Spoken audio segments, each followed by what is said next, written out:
What would you do if the seat you paid for, the space that was rightfully yours, was suddenly taken away not by mistake, but by arrogance?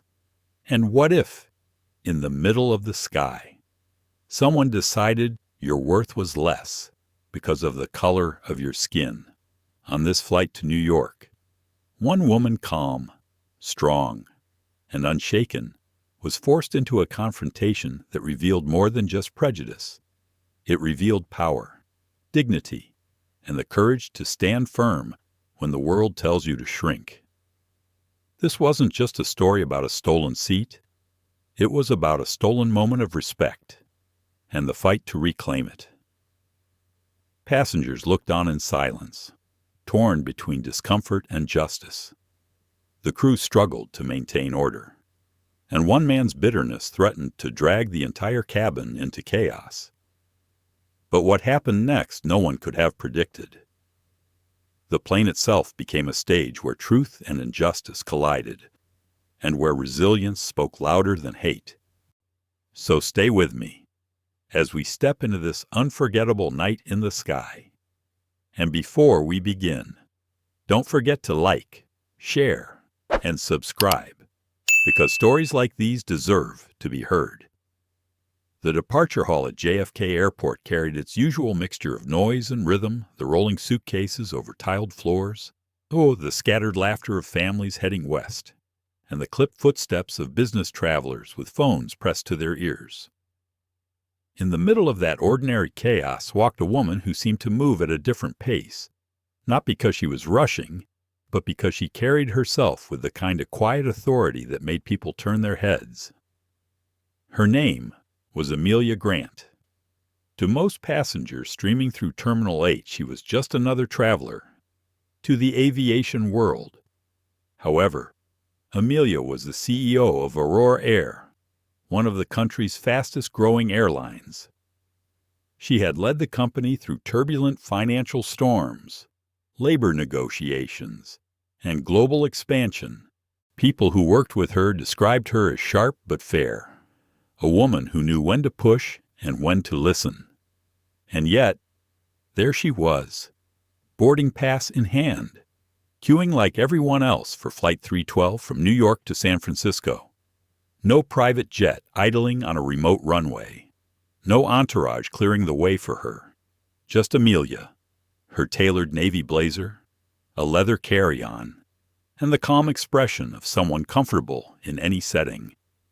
Earlier that morning, her assistant had tried to change her mind. You could be finishing your presentation during the flight. Amelia, the board meeting in San Francisco starts less than 24 hours after we land. You should take the jet. Amelia had only smiled as she tucked her phone into her bag. If I fly private every time, I stopped knowing what our passengers actually experience. Leadership isn't about convenience. It's about staying connected. She didn't say it, but she also enjoyed these trips incognito, in first class, surrounded by strangers who had no idea who she was. Amelia could observe, listen, and see the small details that never made it into reports, like how quickly flight attendants responded to requests, how clean the seatbelts looked, or whether the boarding process felt chaotic or calm. It was her way of staying grounded in an industry that too easily pushed executives far above the reality of everyday flying. Walking through the concourse, Amelia let her eyes drift over the patchwork of human stories around her. A young mother trying to juggle a restless toddler and a stroller. A group of college kids in sweatshirts, piling snacks into oversized backpacks. Two men in suits arguing softly over numbers on a spreadsheet. This, she thought, was what aviation was really about. Not quarterly earnings or shareholder calls, but the promise that all these lives, with all their different destinations, could be carried safely through the sky. At the gate, the monitor flashed the words, "First class now boarding." The gate agent, a woman in her 40s with a polished smile, looked up, and for a moment her eyes widened in recognition. Amelia gave a subtle shake of her head. the kind that meant please, not today. She wanted no whispers, no favors. She wanted the same process everyone else had. "Welcome aboard," the agent said smoothly, scanning her ticket as though Amelia were simply passenger 2B. As Amelia stepped onto the jet bridge, she inhaled the familiar scent of brewed coffee drifting from the galley. There was always something reassuring about it, like a signal that the flight crew had already been at work long before passengers showed up. A young flight attendant with kind brown eyes greeted her at the door. "Good morning. Welcome to Aurora Air." "Good morning," Amelia replied warmly. She could see the flicker of recognition in the attendant's face, the way her smile wavered just a second longer than usual. But the woman quickly composed herself. Amelia appreciated that. She wanted to be treated like anyone else. As she walked down the aisle, Amelia let her fingertips graze the top of the seat backs, a quiet habit she had picked up years ago. It grounded her in the space, reminded her that every one of these seats carried a story. She checked the upholstery, the alignment of the magazines in the pockets, the way the blankets were folded. To most, these were invisible details. To Amelia, they were silent signals about whether standards were being met. Her assigned seat, 2B, waited near the window. She paused for a moment, appreciating the soft leather and the neat tray table. This was where she would spend the next 6 hours, observing not just as a CEO, but as a passenger one among many. Before she sat down, Amelia glanced toward the cabin crew preparing the cabin. She admired their crisp uniforms, the quick, practiced way they moved. She thought of the countless times she had stood in their shoes during her early career, when she worked long shifts as a flight attendant before climbing the corporate ladder. Those years had taught her more than any business course patience, resilience, and the art of de-escalating conflict at 35,000 feet. Sliding into her seat, Amelia set her bag neatly under the seat in front of her. She pulled out her notebook, not a digital tablet, but an old-fashioned leather-bound journal. In it, she scribbled thoughts, impressions, things she noticed about the passenger experience. It was part diary, part research. She often returned to these pages when making policy decisions, reminding herself that behind every statistic was a human being buckling into a seat. For a few moments, she let herself relax, watching passengers continue to board. A businessman with weary eyes settled into the row ahead. Across the aisle, a teenager pulled his hoodie over his head and immediately drifted to sleep. Behind her, a couple argued softly over who got the window seat. It was all so ordinary. And yet Amelia found a certain beauty in the ordinariness. Still, beneath her calm surface, her mind hummed with quiet energy. She was thinking of the meeting in San Francisco, the strategic decisions waiting on her desk, the weight of responsibility she carried not just for shareholders, but for the thousands of employees who wore the Aurora uniform. Leadership was never about her comfort. It was about their trust. What Amelia did not know, what none of the passengers knew, was that the calm she enjoyed in those early minutes of boarding would soon unravel. A single seat dispute, seemingly small, was about to ignite into something far larger.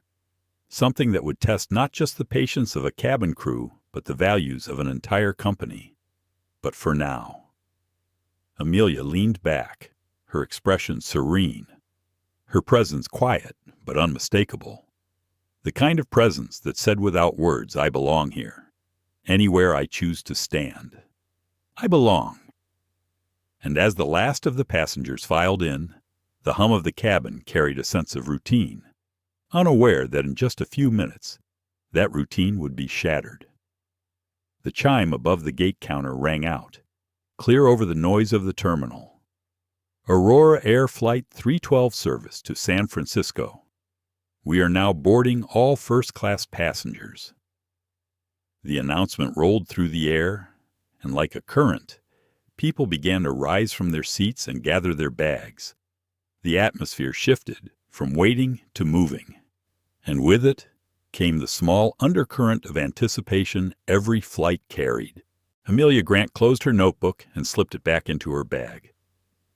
She rose with deliberate calm, joining the line that had already formed. There were no special privileges here. Not for her, not today. She liked it that way. The world might have seen her as the face of Aurora Air, but in this moment she was simply a passenger with a boarding pass like everyone else. Ahead of her, an elderly couple shuffled slowly toward the gate, the woman holding onto her partner's arm for balance. Behind her, a younger man in designer sneakers tapped impatiently at his phone, his free hand adjusting the strap of a backpack. Amelia noticed these details in the way only someone deeply invested in human behavior would. She was not just boarding a flight, she was absorbing a snapshot of the lives around her. When it was her turn, she stepped forward and handed her ticket to the gate agent. The agent scanned it with a polite smile, glancing briefly at the name before handing it back. Amelia gave a small nod and moved forward. No flicker of recognition this time, and she was grateful. It meant she would board without the small ripple of awkwardness that sometimes came when someone realized who she was. The jet bridge was cool and dimly lit, the steady hum of the air conditioning bouncing softly off the metal walls. Amelia slowed her steps slightly, letting the couple ahead of her keep their pace. She looked around at the scuffed floor panels, the faint vibrations underfoot as luggage rolled across. These were the kinds of details she always cataloged the experience between the terminal and the plane itself. Too often, executives forgot that even these small transitions mattered. As she approached the aircraft door, the scent of freshly brewed coffee grew stronger, mingled with a faint trace of jet fuel that clung to the air outside. A young flight attendant, Lena Torres, stood ready at the entrance, her posture straight, her smile practiced but warm. "Good morning. Welcome aboard Aurora Air," Lena said. "Good morning," Amelia replied, her voice even friendly. She saw the brief flicker in Lena's expression, the flash of recognition, but to Lena's credit, she recovered almost instantly, treating Amelia no differently than the passengers before her. Amelia appreciated that. True professionalism often showed in how people behaved when no one was supposed to be watching. Stepping into the cabin, Amelia let her eyes travel across the first-class section. The leather seats gleamed under soft overhead lighting. The air carried the faint aroma of sanitizer, a reminder of the careful cleaning between flights. She let her fingers brush the headrest of her row as she passed, a tactile reminder that these small details mattered. The seat belts were neatly arranged, the pillows stacked with precision. Passengers were beginning to trickle in behind her. A man in his 50s settled into 1A, already pulling out a laptop. Across the aisle, a young woman scrolled quickly through her phone, her earbuds tucked firmly in place. In row 3, a mother helped her child into the window seat, the boy's face lighting up as he pressed his hands against the glass. Amelia's gaze softened slightly. She remembered being that age, staring out at the wing and marveling at the idea that metal could lift into the sky. Sliding into 2B, Amelia placed her bag under the seat and smoothed her blazer. She had chosen the window deliberately. It was the seat where she felt most able to observe without being interrupted. With her journal still in her lap, she took a slow breath and allowed herself to sink into the rhythm of the boarding process. One by one, passengers arrived, filling the first-class cabin with the hum of small conversations. A man in 2A had not yet appeared, and for the moment, Amelia enjoyed the extra space, She noted how Lena moved gracefully through the aisle, helping a passenger stow a bag in the overhead bin, offering a brief smile to another who looked nervous.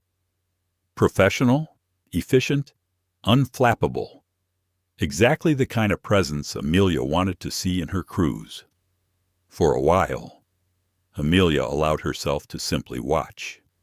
The details, the movements, the interactions.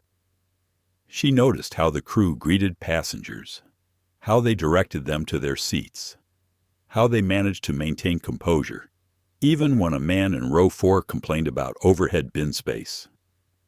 These were small moments, but they revealed so much. Her thoughts drifted back to her early career, long before anyone had called her CEO. She had started as a flight attendant herself, earning just enough to pay rent, traveling from city to city with a suitcase that never seemed to fully unpack. She remembered the exhaustion of long-haul flights, the sting of dismissive remarks from passengers who thought they could belittle her because she wore a uniform. She remembered the way she had to learn composure, even when anger bubbled inside her. Those years had hardened her, but they had also taught her resilience. She knew what it was to be underestimated, and she knew the quiet power of proving people wrong without ever raising your voice. As boarding continued, Amelia felt the cabin filling with the subtle tension of strangers forced into close proximity. People shifted in their seats, adjusting bags, scrolling on phones, muttering about legroom. A businessman across the aisle tapped notes into his laptop, while the teenager in row 3 now had a video game console glowing faintly in his hands. These small details created the mosaic of flight, ordinary yet endlessly revealing. She looked out the window, watching as luggage carts rolled beneath the plane, as ground crews signaled to each other with gloved hands. Everything about the operation was choreography, each piece moving with precision to make the impossible seem routine. Still, beneath Amelia's calm exterior, her mind carried its own dialogue. She thought of the board meeting in San Francisco, the proposals waiting for her approval, the investors eager for results. A part of her wondered if taking this commercial flight had been indulgent. She could be reviewing reports right now, making calls, shaping strategy. But another part of her pushed back firmly. If she disconnected from the passenger experience, even for efficiency, she would lose touch with the very foundation of her work. Numbers mattered, yes, but so did these quiet observations, the way a passenger sighed when greeted warmly, the tension that melted when a flight attendant spoke kindly. These things never showed up in financial models, yet they shaped loyalty more than any marketing campaign could. Her reflection was interrupted by the sound of a bag being shoved overhead. A tall man in a gray blazer entered the cabin, moving with the casual confidence of someone who always expected space to be made for him. He slid his suitcase into the bin above row 2 with little regard for whether it displaced another bag. Then, without a glance at his ticket, he lowered himself into seat 2A, directly beside Amelia. She glanced at him briefly, not yet speaking, her instincts telling her to wait. He pulled out his phone, scrolling as if the seat had been his all along. Amelia adjusted her position slightly, closing her notebook but keeping her expression neutral. For now, she would let the moment pass. There was no urgency, no need for confrontation. Yet something in the way he settled, the ease with which he claimed the space, sparked a flicker of awareness in her. A quiet intuition whispered that this man would be more than just another passenger. He would be the disruption that tested the balance of this flight. Amelia leaned back in her seat, her gaze drifting once more toward the window, her face calm, her thoughts steady. She had no idea that the small decision to let this man sit without comment, just for the moment, was the first step into a storm that would soon engulf not just row 2, but the entire plane. Amelia Grant had settled into her seat in 2B with the kind of composure that came naturally to her.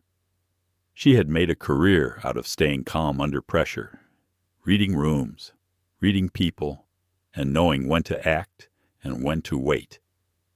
At that moment, as the man in the gray blazer scrolled through his phone beside her, she was choosing to wait. The cabin filled steadily with the sound of boarding. Rolling suitcases clattered over the carpeted aisle. Overhead bins opened and shut. Voices layered into a low hum. It was the familiar rhythm of any flight, a pattern Amelia had experienced hundreds of times. But this time, something about the man next to her tugged at her attention. She glanced at him again. He sat deeply relaxed, one ankle crossed neatly over the other, his elbow resting on the armrest between them as if he owned it. His blazer was pressed sharply, his shoes polished.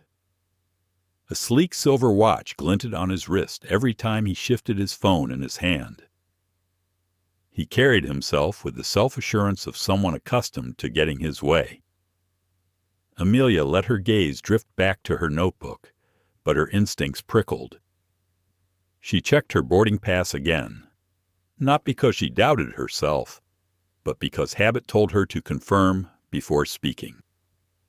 The small rectangle of paper was clear. Seat 2B, first class. She looked at the placard above their row. 2A and 2B. There was no mistake.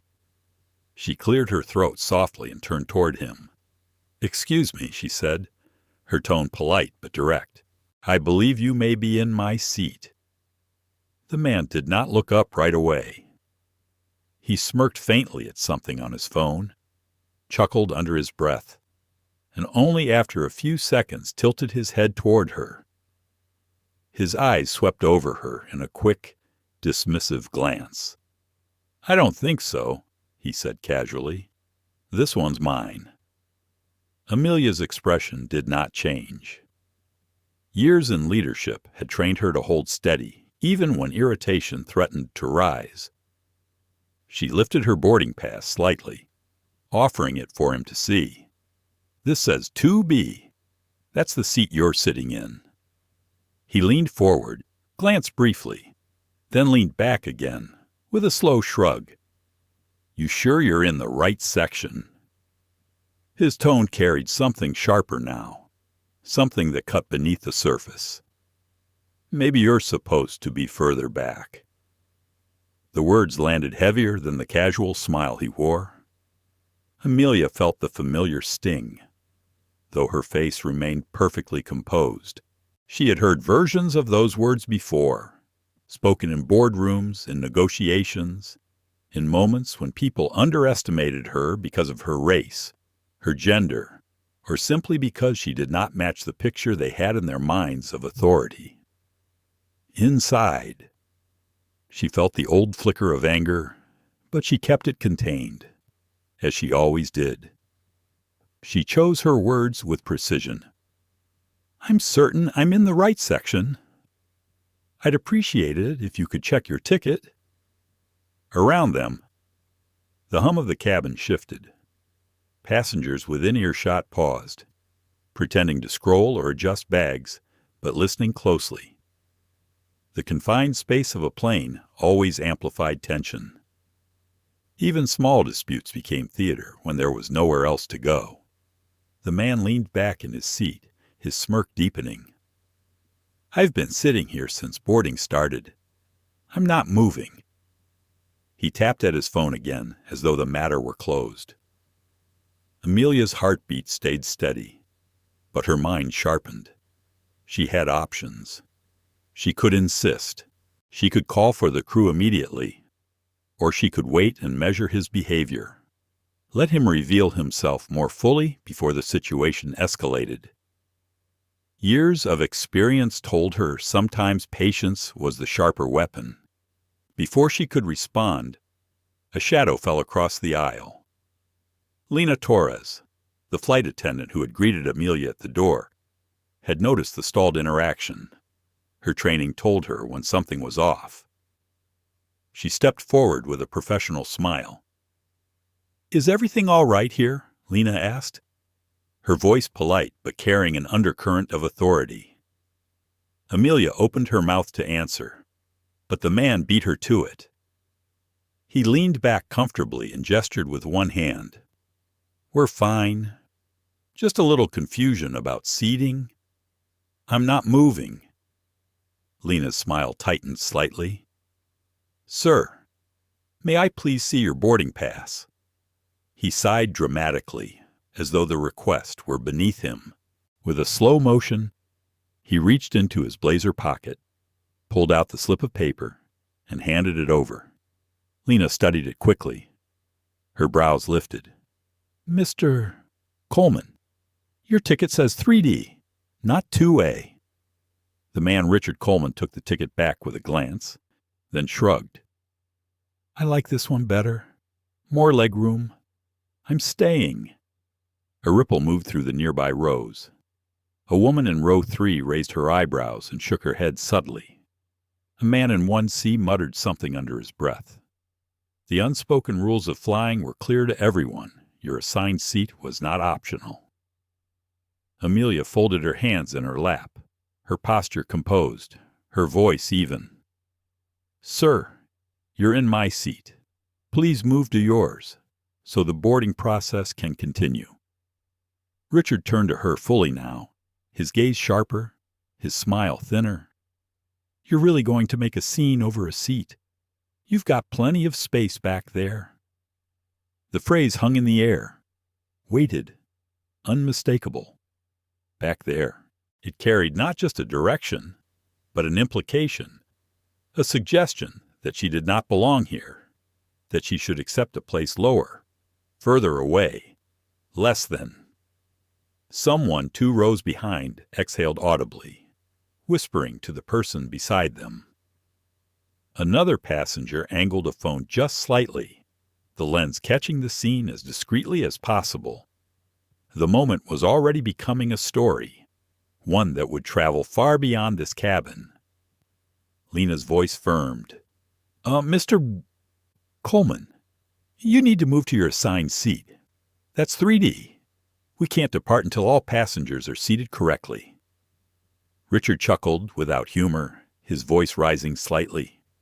"What's the big deal? The plane hasn't even pushed back yet.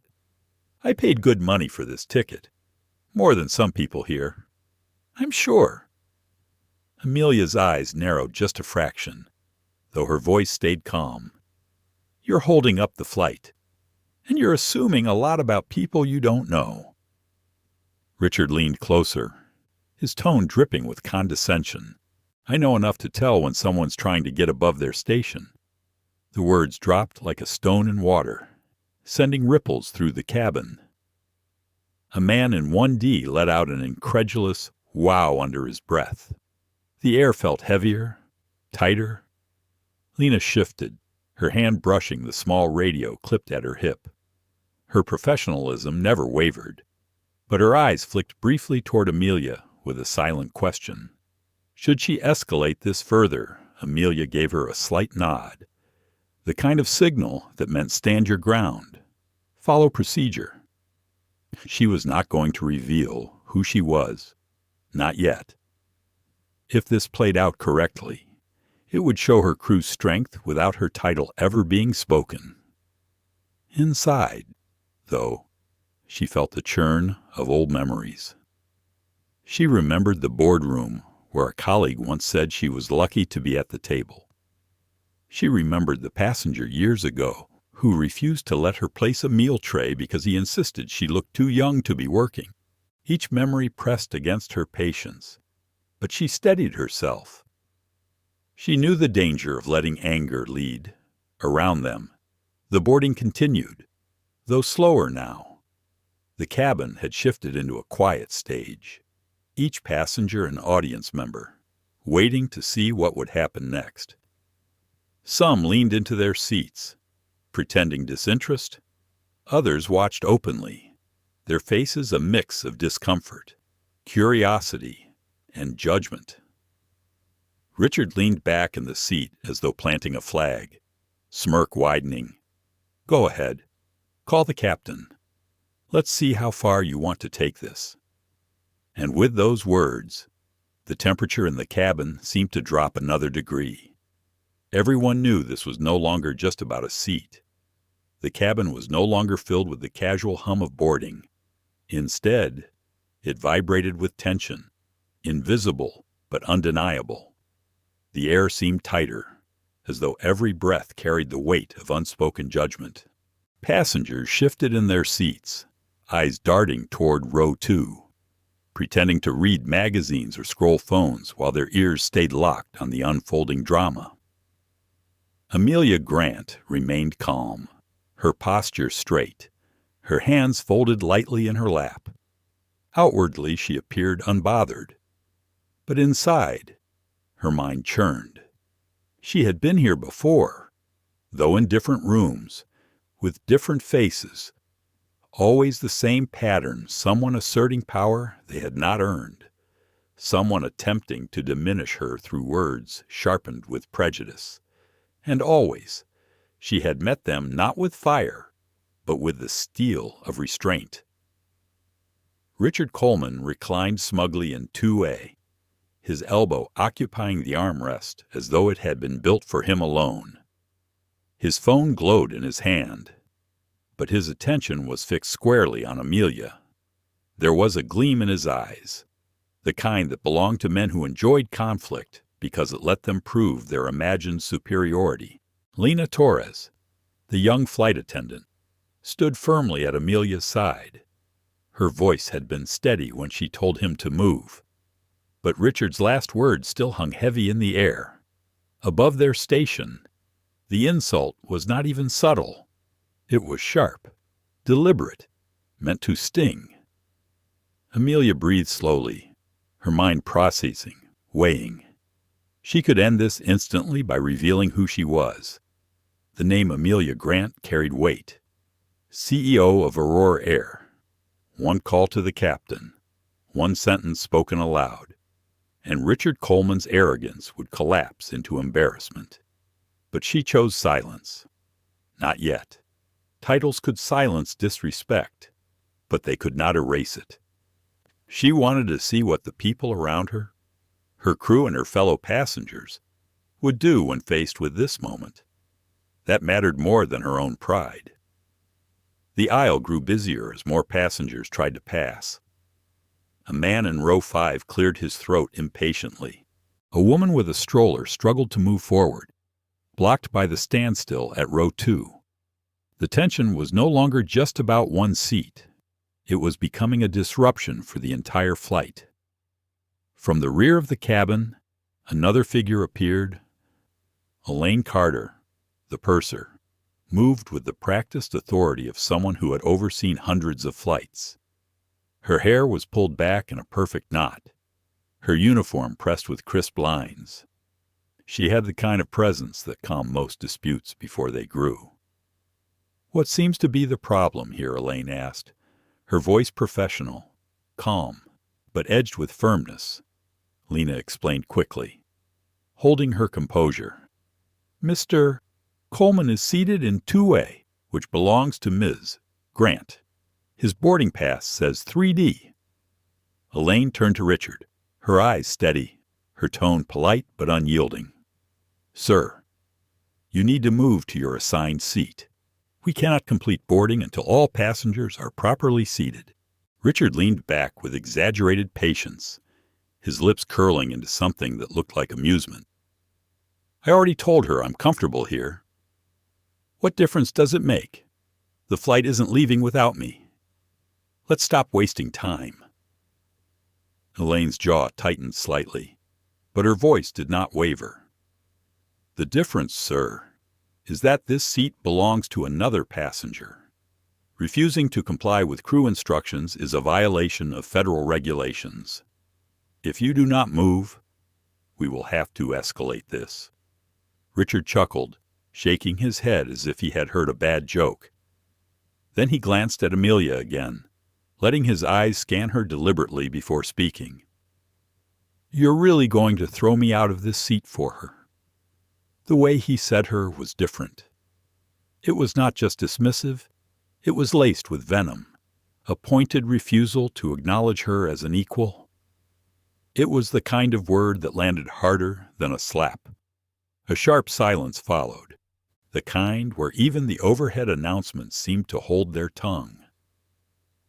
Several passengers shifted uncomfortably. The woman in 1C muttered, "Unbelievable." A man in row 3 shook his head slowly, whispering to his wife. Amelia felt the sting. She always did, but she did not let it show. Her face remained calm, her posture tall. Inside, her thoughts swirled. She remembered her grandmother's words. The moment you let anger lead, you give them what they want. Control is your strength. Richard smirked, leaning closer.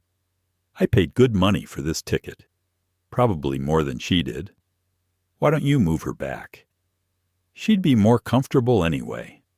The slap was not physical, but it landed all the same. A direct attempt to push her out, to declare that she did not belong. For the first time, Amelia let her voice sharpen, just slightly. "This is my seat. I am not moving, and your money does not buy you the right to disrespect me." Her words were quiet, but they carried through the cabin, strong, unshaken. Elaine stepped forward then, her patience ending. "Mr. Coleman, this is your final warning. Move to 3D now or I will have security escort you off the aircraft." Richard's smile faltered for the briefest moment, but pride pushed him forward. He leaned back, spreading his arms slightly as though daring them. "Go ahead. Call them. Let's see who wins." The tension thickened. Passengers exchanged glances. Some shook their heads in disbelief. Others leaned in as though watching the climax of a drama. A man in row 6 quietly pulled out his phone and began recording. Amelia sat motionless, her mind a steady current beneath the storm. She wondered, not for the first time, how many times this scene had played out in smaller ways across the world, people diminished by arrogance, forced to defend their right simply to exist where they were. She felt the old ache, the old exhaustion, but also the familiar steel rising within her. Lena touched her radio, speaking softly into it. Within moments, the cabin supervisor signaled toward the cockpit. The captain would soon be informed. This was no longer just a passenger dispute. It was becoming an operational issue. Richard, sensing the shift, raised his voice slightly, projecting for the cabin to hear. "You all see this, right? They're trying to throw me out of a seat I already paid for, just to make her comfortable." But the words did not land the way he expected. Instead of agreement, he was met with silence, disapproval, and the weight of judgmental stares. A woman in row 2 across the aisle spoke up, her voice firm. "No one's throwing you out. You're in the wrong seat. Just move." Richard's jaw tightened. His confidence wavered, but his pride would not let him yield. He muttered something under his breath, then leaned back, folding his arms. "I'm not moving." Elaine exhaled slowly, her decision made. She spoke into her radio with crisp efficiency. "We need the captain at row 2 immediately." Passengers murmured quietly. Some shook their heads. Others whispered to their neighbors. The atmosphere was electric now, charged with tension. Everyone knew something larger was happening than just a fight over a seat. And Amelia sat, serene but resolute, her presence a quiet anchor in the storm. She did not need to shout. She did not need to fight. Her strength lay in the dignity she refused to surrender. The slap of words had been thrown at her, but it would not define her. The next voice to enter the conflict would carry authority that even Richard Coleman could not ignore. The captain was on his way. The murmur of the cabin grew softer as a figure appeared in the aisle. The uniform carried its own authority. Crisp navy jacket with gold stripes on the sleeves, a cap tucked under one arm. Captain Harris moved with the calm gravity of someone who had spent decades in command of the skies. He was not a man who needed to raise his voice to be heard. His presence alone demanded attention. The passengers quieted almost instinctively, the hum of whispered conversations fading. Even the clatter of luggage being stowed seemed to stop. The captain's steps were steady as he approached row 2, his expression neutral but unreadable. He paused beside Elaine Carter, the purser, and gave her a small nod before turning his eyes toward the scene. "Good afternoon," Captain Harris said evenly. "I understand we have a seating issue." Richard Coleman leaned back in the disputed seat, his smirk still plastered on his face, but not quite as confident as before. "Captain, there's no issue. I'm just sitting where I'm comfortable. That's all." Harris's gaze did not waver. "Sir, every passenger has an assigned seat for safety and operational reasons. The flight cannot proceed until all passengers are seated where they belong. May I see your boarding pass?" Richard pulled it from his pocket with exaggerated slowness, handing it over as though granting a favor. Harris studied the ticket, his brow furrowing slightly before handing it back. "Your ticket says 3D. This seat belongs to Ms. Grant." Richard's smirk returned, but it lacked some of its earlier sharpness. "With all due respect, Captain, does it really matter where I sit? It's first class either way. I just prefer this seat." The captain's voice stayed calm, but there was steel underneath it. "It does matter. This is not a matter of preference. It is a matter of compliance. You need to move to 3D now." The tension in the cabin thickened again. Passengers leaned forward subtly, watching. Some exchanged glances. Others stared openly. Everyone knew this was the moment. The captain had spoken. Would Richard yield? Richard's jaw tightened. He looked at Amelia, his eyes narrowing slightly as though she were the source of his humiliation. Then he turned back to Harris. "I don't see why she can't just move. Look at her. She'd probably be happier with more space in the back anyway." The words carried venom, sharpened with an edge that sliced deeper than simple stubbornness. The insult was no longer hidden. It was blatant. A line had been crossed. A low gasp rippled through the cabin. Someone whispered, "Did he really just say that?" Another muttered angrily under their breath. The temperature in the room seemed to shift, anger and disbelief settling into the air. Amelia sat perfectly still, her face calm but her heart heavy. The sting was real, as it always was, but she refused to let it show. Instead, she lifted her chin slightly and met Richard's glare with quiet strength. Captain Harris's expression hardened. His voice, though still controlled, carried a new weight. "Mr. Coleman, this is your final instruction. Move to your assigned seat immediately, or you will be removed from this aircraft." Richard laughed. A short, brittle sound. "Removed. For sitting in the wrong seat. Come on. You wouldn't dare." The captain leaned in slightly, his voice dropping low enough that only Richard, Amelia, and the nearby passengers could hear. "I assure you, sir, I would, and I will. We are bound by federal law. Your refusal to comply is grounds for removal, and I will not hesitate to exercise that authority." Richard's smirk faltered again. He looked around the cabin, searching for support, but found only silence and disapproval. Passengers averted their eyes or stared back with open judgment. The silent weight of dozens of witnesses pressed down on him. Still, his pride would not let him yield easily. He leaned closer to Amelia, his voice dripping with spite. "I don't know who you think you are, but you don't belong here. People like you never do." The words landed like a blow, a slap of hatred dressed in arrogance. The cabin stiffened. Passengers exchanged horrified looks. A man in 1C muttered, "That's enough," his voice sharp with anger. Amelia did not flinch. Her voice, when it came, was soft but unshakable. "People like me built this airline, and people like me will make sure it thrives long after this flight." The cabin fell into stunned silence. Richard blinked, caught off guard by the quiet power of her words. The passengers around them shifted, murmuring softly, some nodding in agreement. The balance of the scene had shifted. Amelia's dignity shone brighter than his arrogance. Captain Harris straightened, his decision final. "Mr.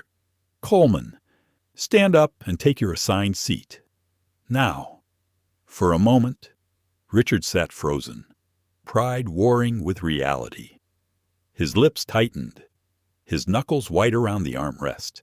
Then, with a muttered curse, he shoved his phone into his pocket, stood abruptly, and yanked his bag from the overhead compartment. The motion was sharp, angry, but it was also surrender. He stomped toward row 3, dropping into 3D with a huff loud enough to make his displeasure known. The cabin exhaled collectively, the tension loosening like a tight rope finally uncoiling. Elaine gave Amelia a small, respectful nod. Lena's shoulders relaxed subtly, though her eyes still flickered with concern. Captain Harris remained composed, but the lines of his jaw showed his anger had not yet cooled. Amelia inclined her head slightly toward him. "Thank you, Captain." Harris gave her a small nod in return. "You showed more patience than most would have, Missy Grant." His voice carried the faintest note of respect. Amelia's lips curved in a small, restrained smile. Patience has its place. So does principle. Around them, passengers began murmuring again, this time in tones of approval. A woman leaned toward her husband and whispered, "She handled that with so much grace." Another muttered, "He made a fool of himself." But Amelia was not thinking about Richard anymore. Her thoughts had already turned inward. The incident was over for now, but the sting of his words lingered. They always did. She had carried scars like that for years, invisible but heavy. And though she had learned to rise above them, she sometimes wondered how many more such battles she would have to endure in her lifetime. Still, she reminded herself of the truth. Every act of dignity in the face of disrespect mattered. Every refusal to bow mattered, not just for her, but for those watching, for the quiet passengers who carried their own scars, who might see her strength and find their own. The seat beside her was finally empty.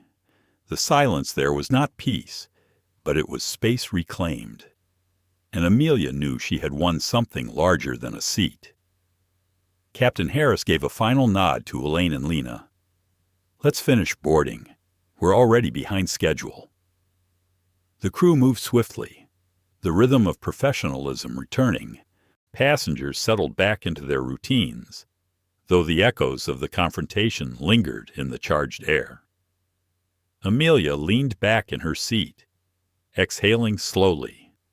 The storm had passed, but she knew it was not the end.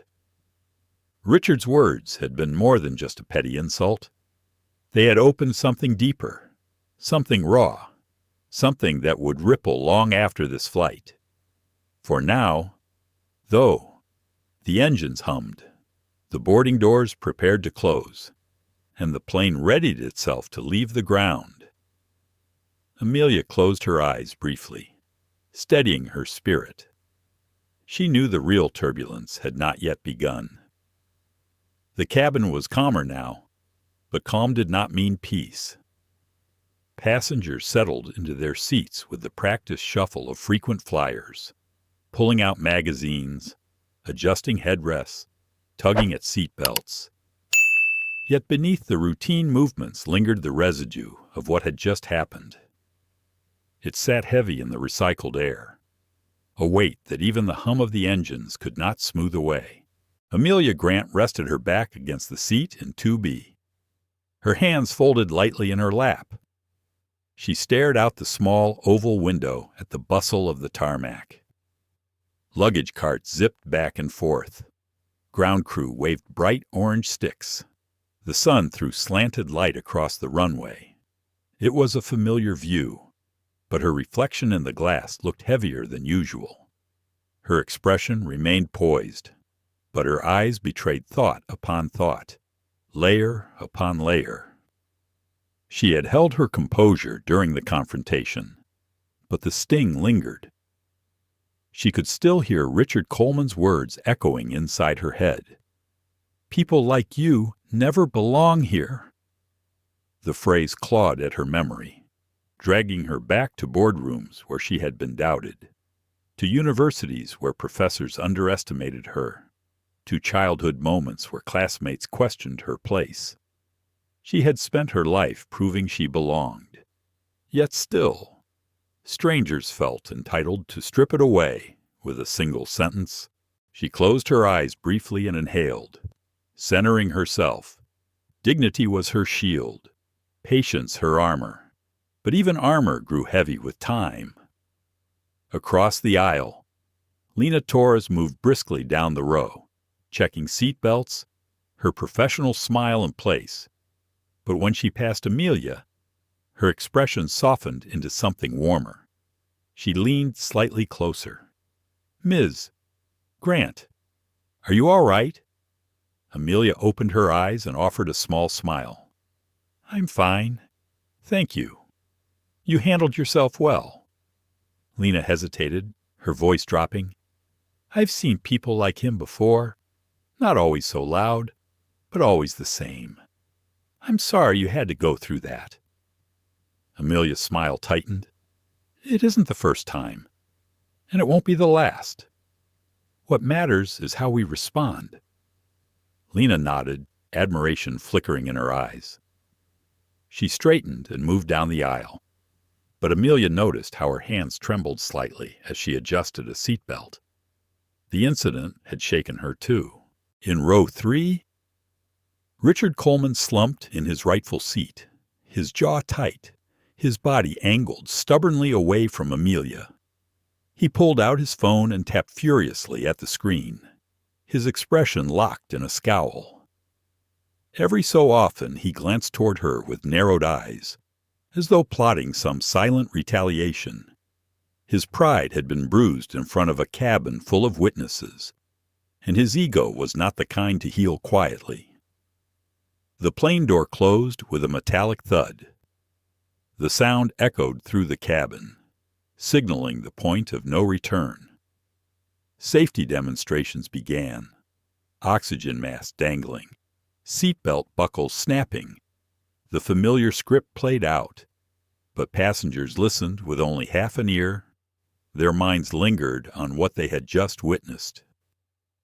As the engines roared to life and the aircraft began to taxi, Amelia straightened in her seat, bracing herself not only for takeoff, but for the weight of the silence pressing in from all sides. She could feel eyes on her, some filled with quiet sympathy, others with curiosity, still others with the detached fascination of spectators watching a story unfold.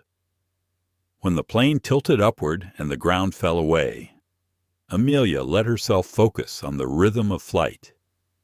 She had always loved the moment when the wheels left the runway, when gravity loosened its grip and the body was suspended between earth and sky.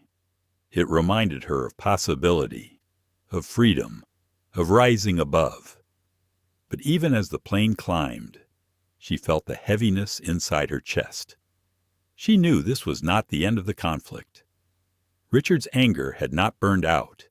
It had only been banked, waiting for another spark. At 30,000 feet, the seatbelt sign chimed off. Passengers stretched, reclined, began pulling out laptops or ordering drinks. The hum of conversation returned, but quieter than usual. It was as if the whole cabin was wary of stirring the air too much. Amelia reached for the notebook in her bag, the one she carried everywhere. Its pages were filled with a blend of business notes, strategy outlines, and personal reflections. Writing had always been her way of processing the world, of taking the chaos outside and arranging it into order on the page. She opened to a fresh page, pen poised, but her thoughts scattered. Her hand hovered above the paper, unable to land. For once, words refused to come. She sighed softly and closed it again, sliding it back into her bag. Her mind turned inward, replaying Richard's sneer, his words, his refusal to see her humanity. It was not just his insult that hurt. It was the memory of countless others layered beneath it, a lifetime of moments that told her she did not belong. She thought of her grandmother's advice again. Patience is strength, but silence is not surrender. Choose your moment. A clink interrupted her thoughts. Drinks were being served. Lena returned with a tray, setting a glass of sparkling water gently on Amelia's tray table. Her voice was soft. "On the house, Ms. Grant." Amelia smiled faintly. "Thank you." She sipped slowly, letting the bubbles rise and vanish on her tongue. Around her, the flight seemed ordinary again, but she knew the calm was fragile. In row 3, Richard's voice rose suddenly, startling several passengers. He was speaking loudly into his phone, his words carrying over the hum of the cabin. "Can you believe this? They embarrassed me in front of everyone. Kicked me out of my seat like I was some nobody. And for what? For her, sitting there smug, like she owns the place." He laughed bitterly into the phone, his tone dripping with resentment. Passengers nearby exchanged uncomfortable glances. A man across the aisle shook his head. A woman pressed her lips together tightly, gripping her armrest. Amelia kept her eyes forward, refusing to turn. But each word was another knife thrown her way. She could feel her patience thinning, her composure stretched taut. Her thoughts spiraled. She wondered what he would say if he knew who she really was, if he knew she was not just a passenger, but the CEO of the airline itself. The irony of it almost made her laugh, but she held back. She would not reveal it yet. Her identity was her trump card, but she refused to play it out of anger. Richard's voice grew louder, almost theatrical now. "She thinks she's so important, but she's nothing. People like that. They always push their way in where they don't belong." The words crashed against her like waves, but still she sat still. She closed her eyes, focusing on her breath, on the steady rhythm of inhale and exhale. She thought of the thousands of employees who looked to her for leadership. She thought of the young flight attendants like Lena who watched her now, silently drawing courage from how she carried herself. She could not falter. Still, the tension pressed harder. Every word Richard spat seemed designed to provoke, to tear at her restraint. The passengers around him began to mutter, some calling for him to lower his voice, but Richard ignored them, fueled by his own bitterness. Finally, Captain Harris's voice came over the intercom, calm, steady, unflappable. "Ladies and gentlemen, we ask that you keep conversations at a respectful volume during the flight. Let's all do our part to ensure a peaceful journey." The message was directed at everyone, but the meaning was clear. Richard scowled, muttered something under his breath, and finally lowered his phone. The cabin exhaled again, the ripple of tension loosening slightly. Amelia opened her eyes, grateful for the reprieve, but she knew it was temporary. The hostility had not vanished.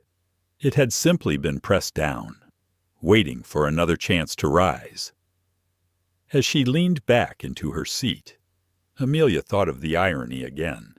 She had built her life on control, on navigating storms with grace. Yet here, in a metal tube hurtling through the sky, she was reminded how fragile dignity could feel in the face of open prejudice. She whispered inwardly to herself, almost like a prayer, "Hold steady. The higher the turbulence, the more steady the hands must be." And though the engines hummed steadily, she knew the flight ahead was far from smooth. The plane had settled into its cruising altitude, the engines humming with the steady rhythm of long-haul flight. Outside the windows stretched endless sky, blue melting into white clouds below. The cabin lights dimmed slightly, signaling a shift into that quiet middle stage of travel where time seemed suspended. Yet inside the cabin, tension lingered, clinging to the air like static. Amelia Grant sat upright in her seat, her notebook now resting on the tray table before her. She had opened it again, hoping words would come this time, but the page remained blank. Her pen hovered in her hand as her thoughts circled the same wound. Richard's words, Richard's sneer, the weight of passengers' eyes. She was a woman used to storms, but storms always left residue behind, even when navigated with grace. A faint whisper from across the aisle drew her attention. Two passengers in row. Two leaned toward one another, their voices hushed but urgent enough to carry in the quiet cabin. "I can't believe he said that out loud," the woman murmured, her brow furrowed. "Yeah," the man replied. "It was ugly. He didn't even try to hide it." Amelia lowered her eyes back to the notebook, pretending not to hear, but their words reached her anyway. She wasn't the only one who had felt the sting. Others had noticed. Others had judged. Further back in row 4, another cluster of passengers whispered. A young man in a hoodie leaned forward, speaking to an older woman across the aisle. "You saw the way she kept calm. That was powerful. Most people would have snapped." The woman nodded, her voice tinged with admiration. She didn't let him drag her down. That takes real strength. Not every voice was sympathetic. From row 6 came a muttered exchange, sharp with cynicism. All this drama over a seat. A man grumbled. She could have just moved and saved everyone the headache. His seatmate frowned. "That's not the point. Why should she be the one to move? Because it's not worth turning the plane into a circus," the man insisted. Amelia felt the ripple of conversations around her like shifting currents. Some voices defended her. Some dismissed her. Some stayed uncertain. It was a microcosm of the world outside this cabin, condensed into one pressurized tube hurtling through the sky. She knew these whispers mattered, not for her pride, but for the reflection they cast on the society she lived in. Lena Torres moved quietly down the aisle, offering water and blankets. She overheard some of the murmurs and caught Amelia's eye for a moment. The young attendant's expression was warm, but conflicted, as if she wanted to say something more, to bridge the silence, but professionalism held her back. She offered a small nod instead, a gesture of solidarity. Meanwhile, Richard Coleman sat hunched in 3D, his shoulders stiff, his phone dark in his hand. Though his lips stayed pressed shut, his eyes scanned the cabin with resentment. He had become aware of the whispers, too, aware that the crowd had shifted against him. Pride warred with isolation inside his chest. He had wanted to appear powerful, but now he felt cornered. The cabin became a quiet battlefield of perception. Every glance, every murmur, every small kindness or pointed silence added weight to the scale. Amelia, though seated still and calm, was at the center of it all. She finally put pen to paper, scribbling a few words across the empty page. They were not business notes or strategy outlines this time. They were reflections, half-formed thoughts written in hurried script. Patience is power. Silence is choice. Dignity is defiance. She underlined the last sentence once, then set her pen down. Writing it made her chest feel lighter, as though naming the truth had taken some of the sting away. The drink cart rattled softly down the aisle, stewardesses moving with practiced grace. Amelia accepted coffee, black with no sugar, the way she always took it. She lifted the cup to her lips and felt the warmth spread through her hands, grounding her. Across the cabin, whispers continued to flow. A young woman near the window pulled out her phone, typing furiously as if recounting the story to someone waiting on the ground. A man with silver hair closed his eyes, shaking his head slowly, perhaps remembering his own brushes with injustice. The murmurs were small, fragmented, but they carried weight. They showed Amelia something she already knew but always needed reminding. Of silence did not mean absence. People noticed, people judged, and sometimes people sided with dignity even if they did so quietly. Half an hour passed this way, the flight drifting steadily through the sky, the cabin a mixture of normalcy and unresolved tension. Then, almost inevitably, the balance shifted again. Richard spoke. His voice was low at first, directed only to the man beside him. "You see the way everyone's looking at me? Like I'm the villain here. Ridiculous." The seatmate made a non-committal sound. Richard leaned closer, his voice sharpening. "She set me up. That woman. She knew exactly what she was doing. Sitting there smug, letting everyone gang up on me." The man beside him shifted uncomfortably, murmuring something Amelia couldn't hear. But Richard's words traveled anyway, riding the still air to nearby rows. Heads turned, whispers reignited. Amelia kept her gaze fixed on the clouds outside the window. Her pulse quickened, but her expression remained composed. She had a choice. She could confront him now, reveal who she was, end the charade with a single revelation, or she could continue to hold, to wait, to let the truth reveal itself at its own moment. Her hand tightened around her coffee cup. Her mind churned. Silence was strength, but silence was also weight. Each insult, each sneer pressed against her chest like a stone. How many stones could one carry before collapsing under their weight? She closed her eyes and let her grandmother's voice return again. "Hold steady. Do not let their fire burn your house down. Build your house stronger, and their fire will die in the wind." She exhaled slowly, releasing some of the pressure inside her chest. Not yet, she told herself. The moment would come, and when it did, the truth would burn brighter than his bitterness.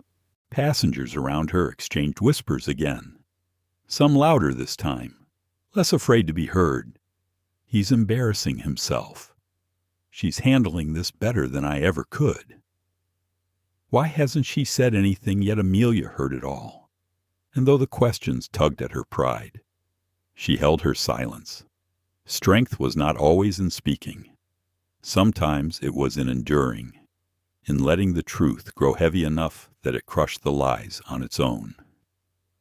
The hum of the engines filled the pause. Outside, clouds drifted like silent witnesses. Inside, the whispers continued, weaving through the cabin like threads of judgment and sympathy.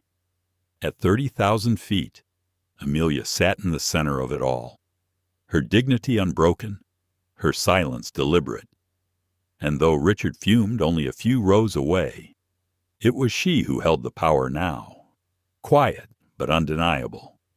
The hours in the air stretched long, the hum of engines steady, the cabin wrapped in that strange timelessness of flight. Yet even in the quiet, tension simmered like a storm cloud refusing to dissolve. Passengers dozed, some with headphones on, others flicking through movies on the seatback screens.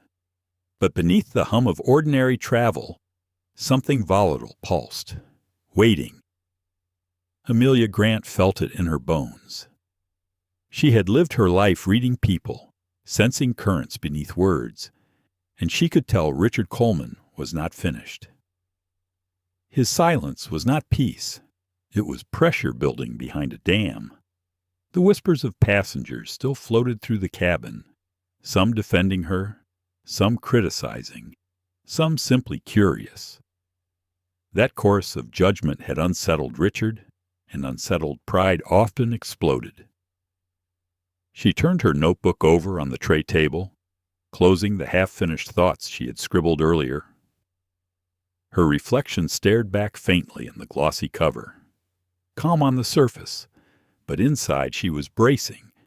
Her grandmother's voice, so often her compass, returned again. Storms can be weathered. Amelia, but sometimes storms must be answered. The breaking point came sooner than she expected. Richard had ordered another drink, his second whiskey of the flight. He drank quickly, as if swallowing his frustration along with the amber liquid. His seatmate tried to focus on a magazine, clearly uncomfortable with the one-sided conversation Richard kept throwing his way. "She thinks she's above everyone," Richard muttered, loud enough for the rows ahead to hear. "Sitting there like some queen, and everyone just eats it up. Pathetic." The words drifted forward, and Amelia felt them land like stones. She did not turn, not yet, but the edges of her patience thinned. Minutes passed, the cabin holding its breath. Then Richard raised his voice again. "You know what the real problem is? People like her get special treatment, always crying discrimination, always playing the victim, and the rest of us, we get punished for speaking the truth." That did it. Passengers stirred, eyes turning. A man in row one shifted in his seat, his jaw tightening. A woman across the aisle whispered sharply to her husband. Even Lena Torres, moving quietly down the aisle with a tray, froze for a moment before composing herself again. Amelia's heart pounded harder now. She could endure insults when they were thrown at her alone. She had built a life on endurance. But when hatred dressed itself as truth and poisoned the air for others to inhale, silence became complicity. She unclipped her seatbelt slowly and stood. The movement was quiet, but it drew eyes instantly. Passengers turned their heads, sensing something was about to happen. The air shifted, charged with anticipation. Amelia stepped into the aisle, her voice calm but carrying. "Mr. Coleman," she said, her gaze fixed on him. "Enough." Richard blinked, startled by her sudden stance. Then his smirk returned, sharper than before. "Oh, so you finally found your voice. Took long enough." The passengers watched in silence, the plane suddenly feeling smaller, more intimate.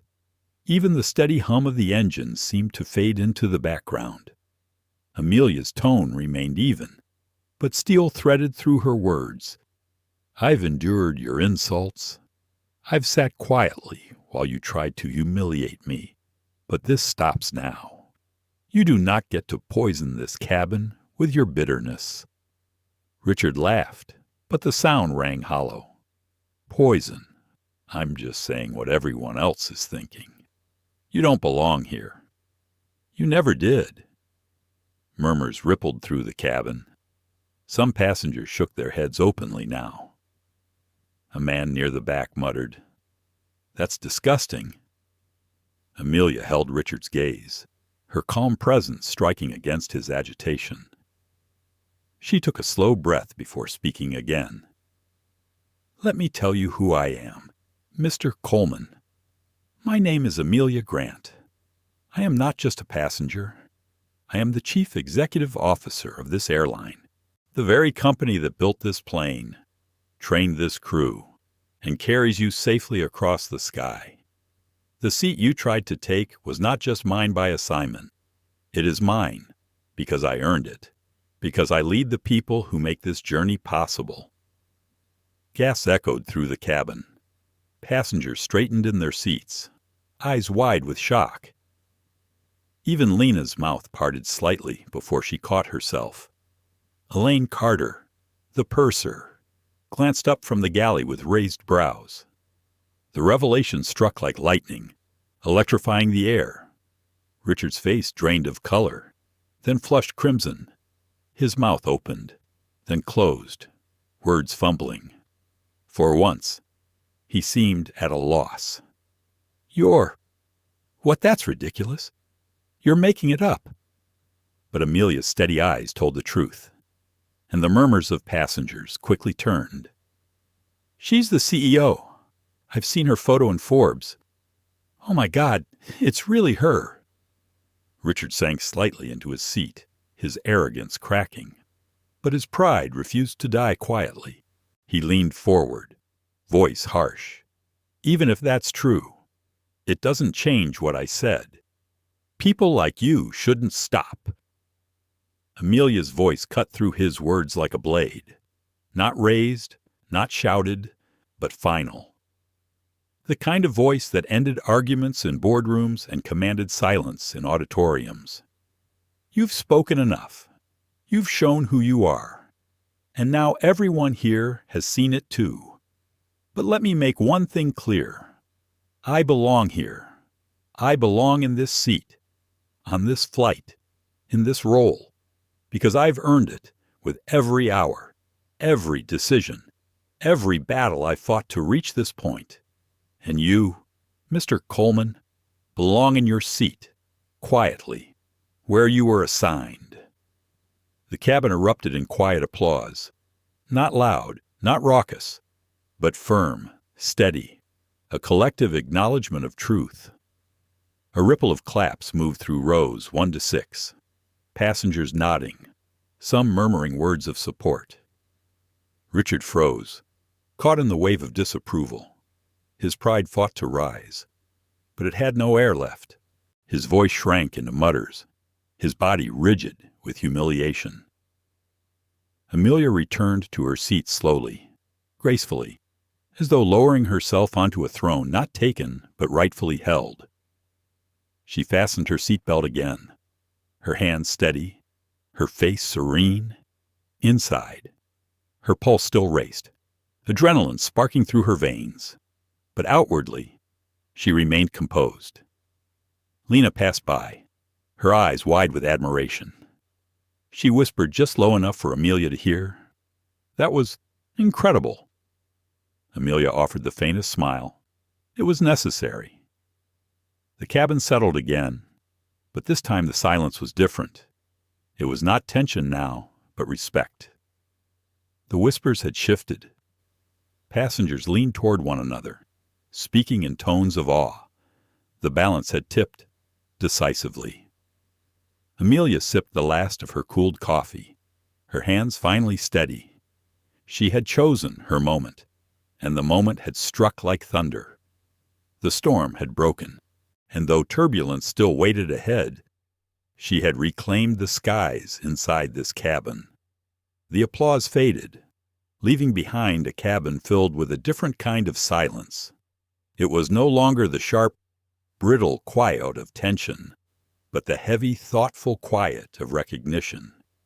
Passengers shifted in their seats, some still watching Amelia with new eyes, others retreating into their thoughts.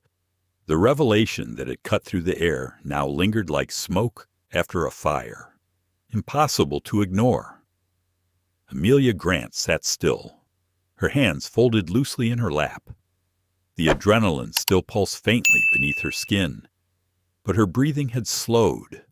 She had spoken her truth, revealed her identity, and in doing so, she had shifted the balance of the cabin. Yet she felt no triumph, no gloating satisfaction. What she felt instead was weight. The weight of responsibility, of being forced to carry not just her own dignity, but the message of what her silence and her words had meant. Across the aisle, Richard Coleman sat stiff in his seat, his arms crossed tightly over his chest. His face was a storm of emotions: anger, humiliation, confusion. He kept his gaze fixed firmly ahead, refusing to meet the eyes of anyone around him. Every so often his jaw clenched, a muscle twitching as if fighting to reclaim some lost ground. But the cabin had turned, and he knew it. Passengers began to murmur again, their voices softer now, less like whispers of doubt and more like ripples of support. "I never thought I'd see something like that on a plane," a woman said to her husband in row 4. "She handled herself with more dignity than anyone I've ever seen," the man replied. Another passenger leaned across the aisle to say quietly, "It makes me proud to know someone like her runs this airline." The words floated toward Amelia, and though she kept her expression calm, they touched her deeply. Recognition was a rare gift. Most of the time, her battles were fought quietly, behind closed doors where victories went unnoticed. To have her strength witnessed and respected, it was a balm she hadn't known she needed. Lena Torres approached again, carrying a tray she barely seemed to notice. Her eyes were still lit with admiration, but now there was something else to resolve. She leaned closer to Amelia as she offered her another glass of water. "You don't know what that meant, seeing you stand up like that," Lena whispered. "People like me, we need to see leaders like you. Otherwise, it feels like nothing ever changes." Amelia met her gaze and spoke gently. "Change happens when people carry dignity with them, even when it is hardest to hold. You'll find your moments too, Lena, and when they come, you'll know what to do." Lena's eyes glistened briefly before she blinked it away and straightened, retreating back down the aisle with renewed purpose. In the cockpit, Captain Harris had been monitoring the situation through brief updates passed along by Elaine. Though he had not spoken beyond his earlier announcement, he carried an awareness of the cabin's pulse. Now, sensing that balance had been restored, he focused back on the steady course ahead. But in his mind, Amelia's voice echoed. He had flown many leaders, many public figures, but few commanded a room the way she had just done. Back in the cabin, Amelia finally allowed herself to lean against the headrest, her eyes closing for a moment. Exhaustion settled into her shoulders. It was not physical tiredness, but emotional weight, the heaviness of carrying battles that should not need to be fought. She thought of her grandmother again, of the lessons passed down through generations of women who had endured, resisted, risen. Tonight, she had added her own chapter to that lineage, played out in the unlikely theater of an airplane cabin. But beneath her calm exterior, she wrestled with quiet doubts. Had she revealed too much? Should she have stayed silent longer? Had she made herself vulnerable in a way that might ripple beyond this flight? These questions pressed against her mind, uncomfortable and insistent. She had chosen strength. Yes, but strength often invited new burdens. A tap on her shoulder pulled her from her thoughts. She turned to find a young man, perhaps in his 20s, standing awkwardly in the aisle. His voice was low, earnest. "I just wanted to say thank you." for speaking up. My mother went through things like that all her life, and she never got the chance to answer back. You did it for her, and for people like her." Amelia's heart softened. She offered a small nod. "Your words mean more than you know." The young man smiled nervously before retreating to his seat. His gratitude lingered, a reminder that her actions resonated beyond herself. Not all passengers shared that sentiment. Near the back, the man who had earlier dismissed the situation as just a seat muttered to his companion, "I still think she overreacted. CEO or not, making a scene like that unprofessional." His companion frowned. "No, she didn't make the scene. He did. She just reclaimed it."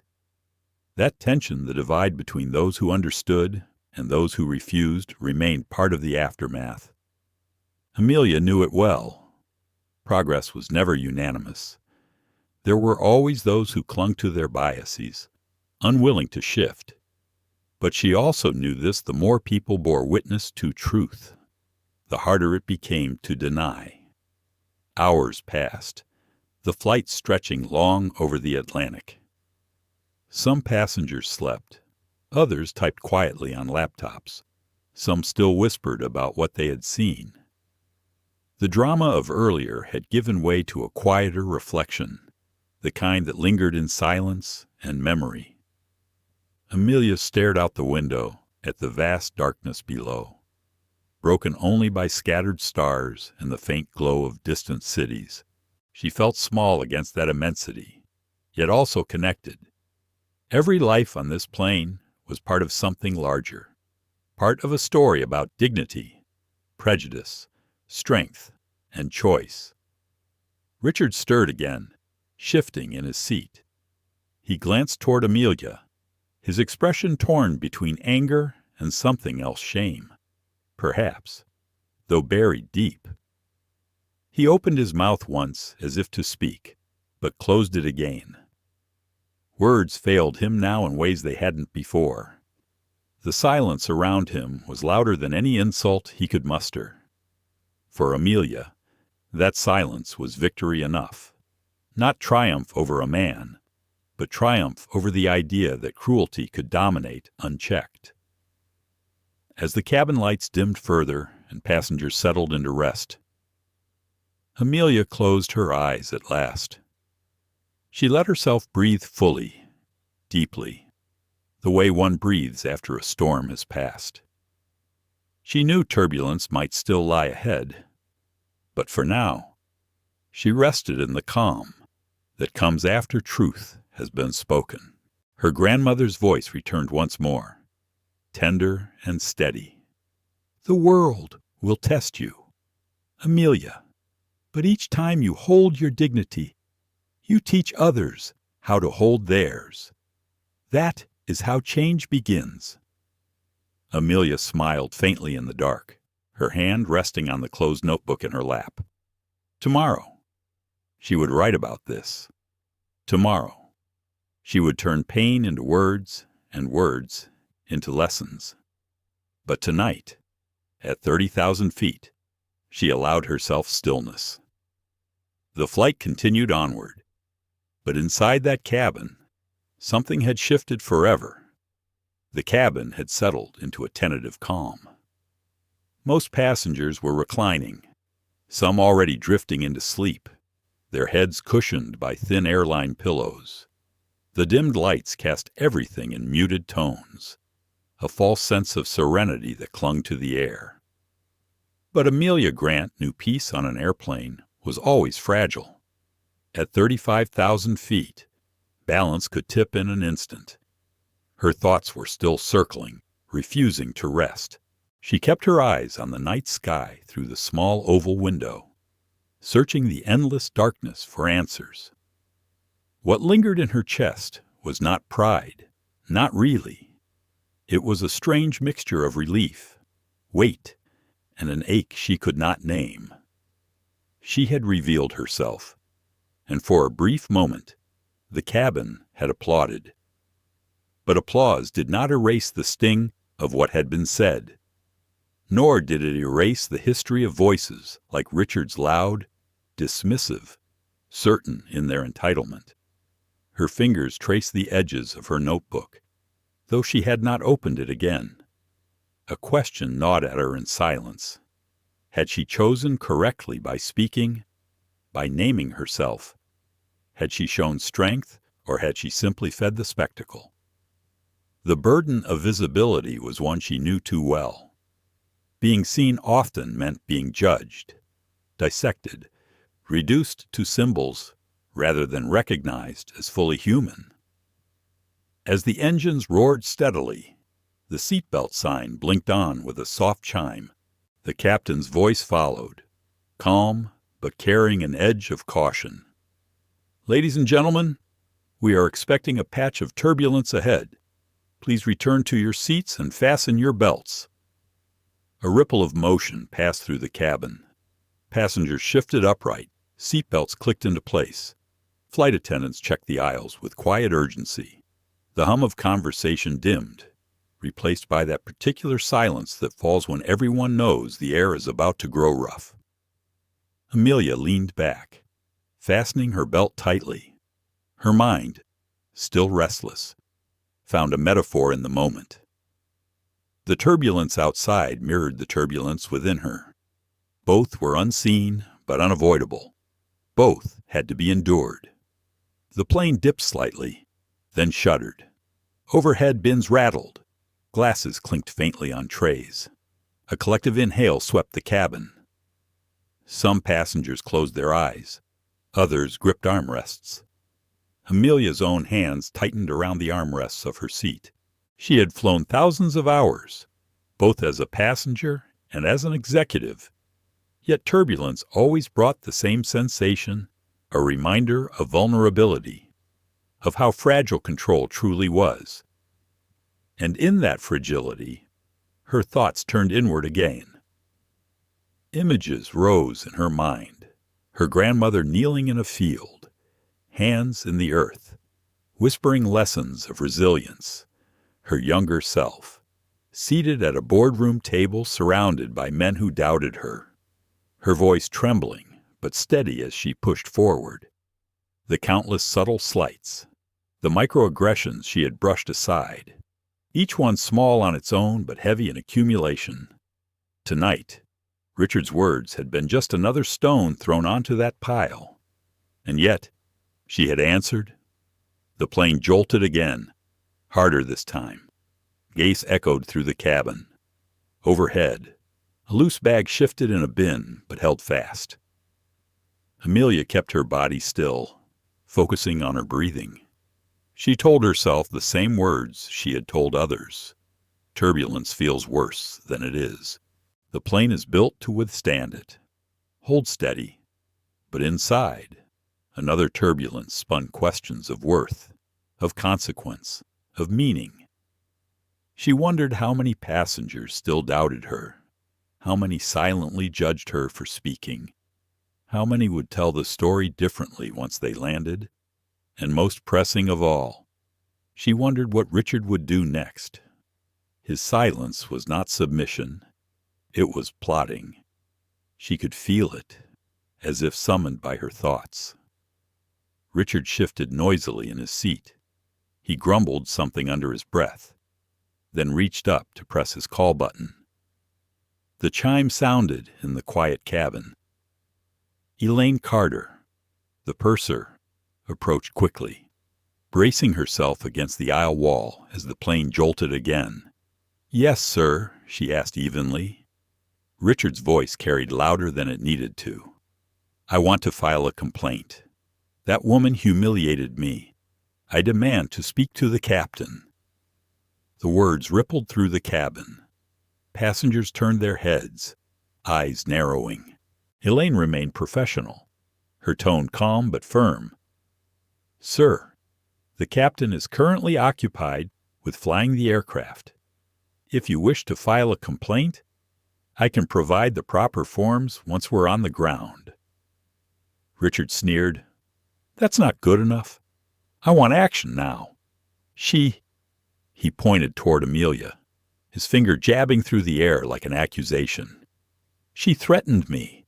She abused her power. The cabin erupted in murmurs. A man near the front scoffed aloud. "Are you serious? We all heard what you said." A woman 2 rows back shook her head. "He's unbelievable." Amelia remained seated, her gaze steady, though her chest tightened.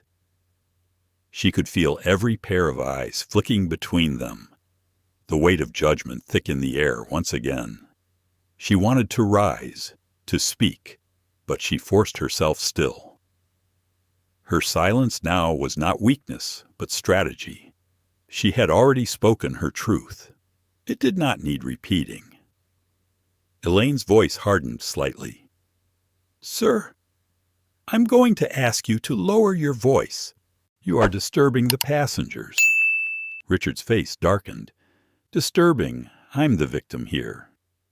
Another jolt of turbulence cut him off. The plane shuddered violently, and several passengers gasped again. The timing was almost poetic, as if the sky itself was silencing him. Elaine steadied herself, then leaned closer. "Sir, this is your final warning. If your behavior continues, we will have security meet this flight upon landing." The murmurs of passengers swelled with approval. Richard's face burned red, but for once, he said nothing. He sank back into his seat, arms crossed tightly, jaw clenched. Amelia exhaled slowly, her grip on the armrest loosening. The storm within her had found its echo in the storm outside, and both were easing now. The turbulence began to settle, the plane gliding more smoothly through the dark sky. As calm returned, Amelia allowed herself a small reflection. Life was like this flight, smooth stretches punctuated by sudden jolts, unexpected storms that tested balance and composure. What mattered was not the absence of turbulence, but how one carried oneself through it. Passengers gradually relaxed, the earlier commotion fading into quiet conversations. Some cast Amelia admiring glances. Others gave Richard looks of disdain. The atmosphere had shifted once more, tilting firmly in her favor. She opened her notebook at last, pen poised above the page. The words came easily this time, flowing like water after a dam had cracked.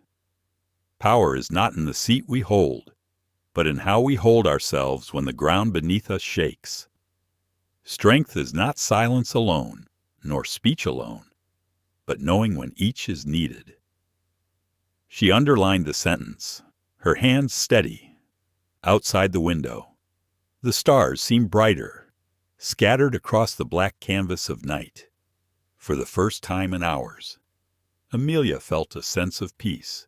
The turbulence had passed, both inside and out, and though the journey was not over, she knew she had weathered another storm with dignity intact.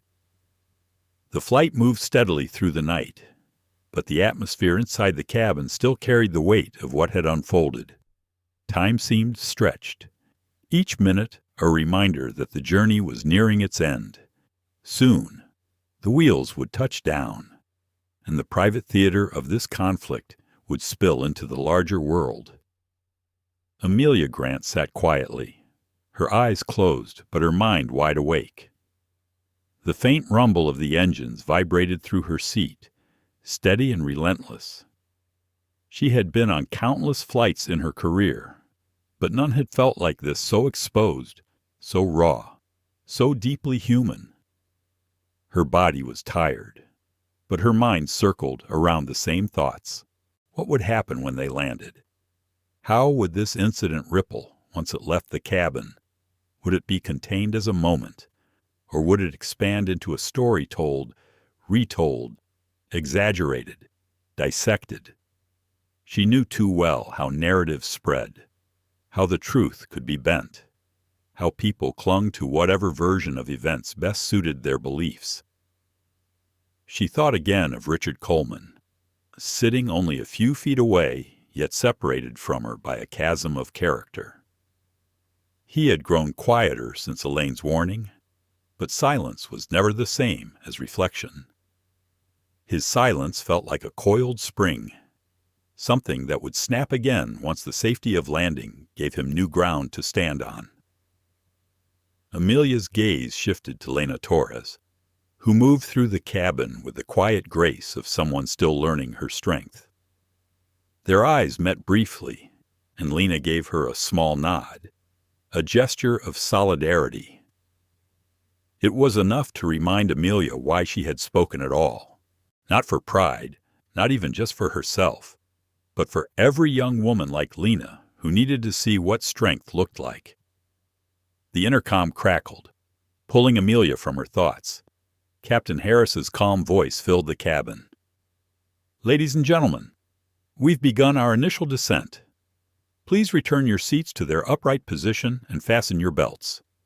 We're expecting a smooth approach into New York. Current weather is clear, with mild winds. We'll be landing in about 40 minutes." The usual shuffle of passengers followed tray tables closing, seatbacks clicking upright, belts snapping shut. The choreography of descent, familiar and routine. But beneath the surface, Amelia felt the tension building again. This was no ordinary arrival. For Richard, for the crew, for herself, there would be consequences waiting beyond the jet bridge.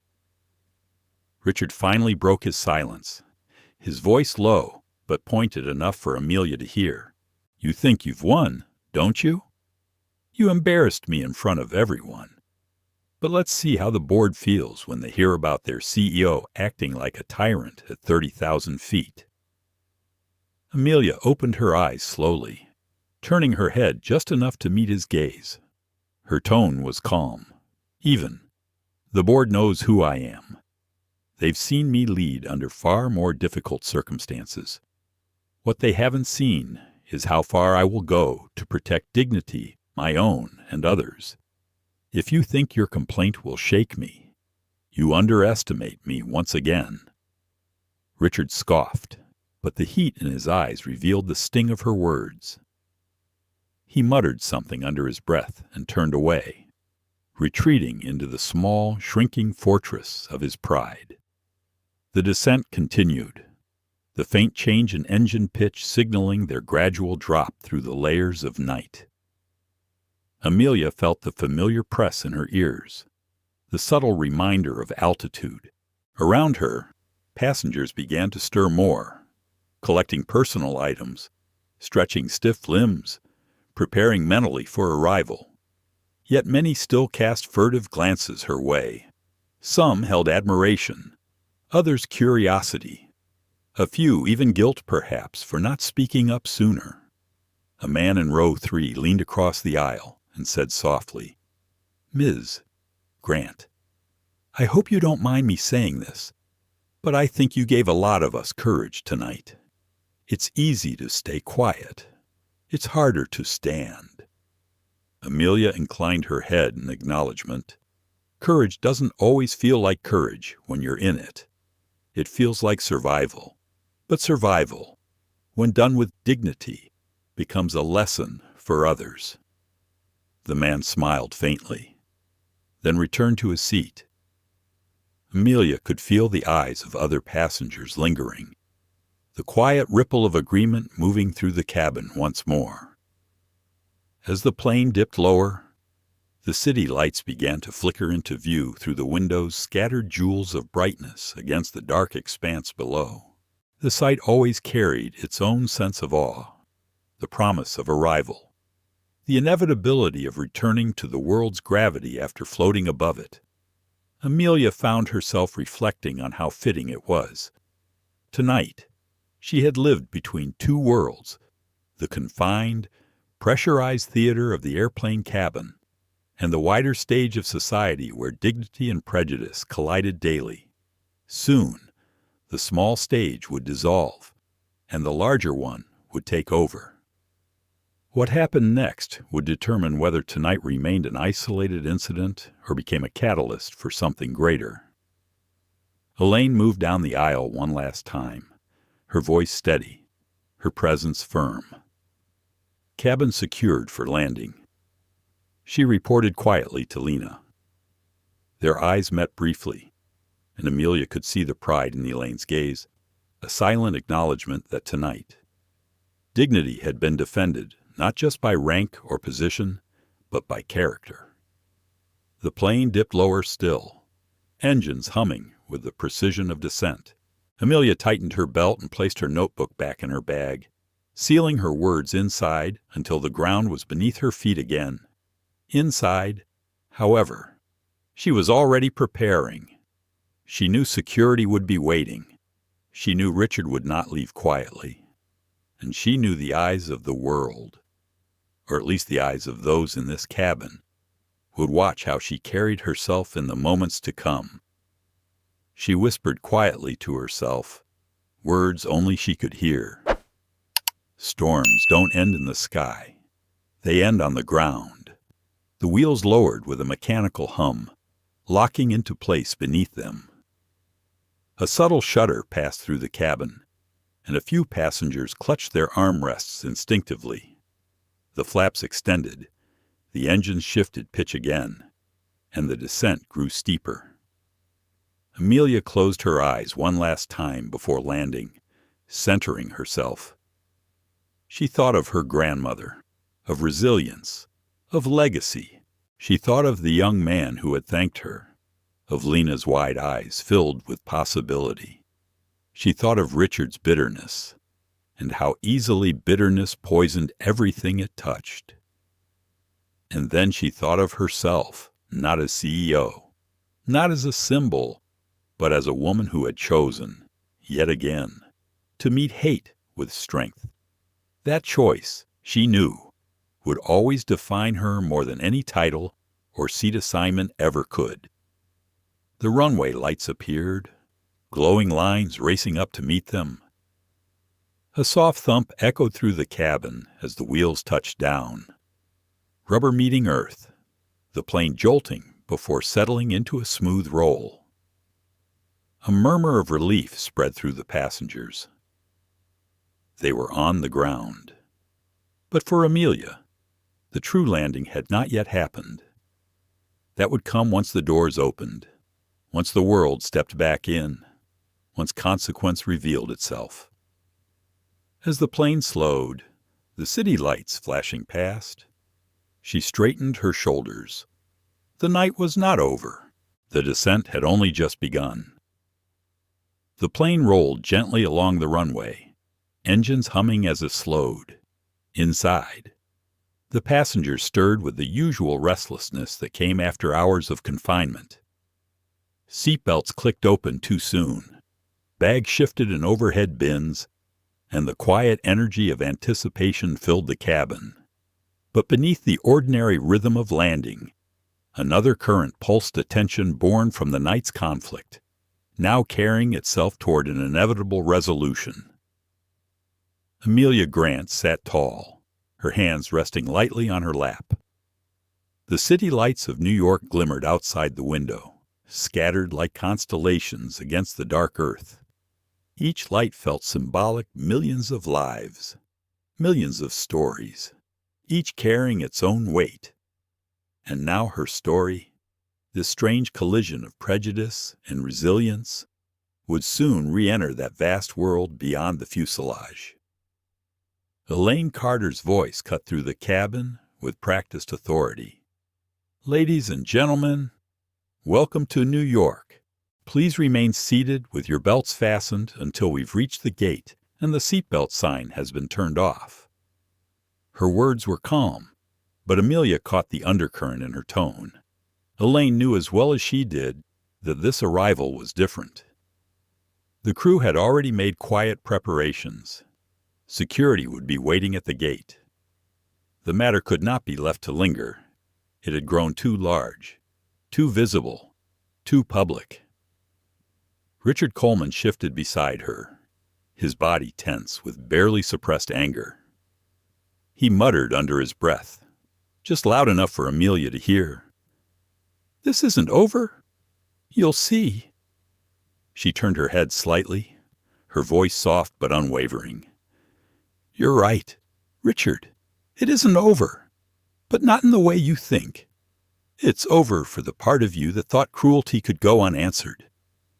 He bristled, his jaw clenching. Yet no words came. For the first time all night, his silence carried the weight of defeat. The plane pulled into the gate, the soft bump of the docking bridge pressing against its side. The seatbelt sign chimed off, and passengers erupted into the usual flurry of movement.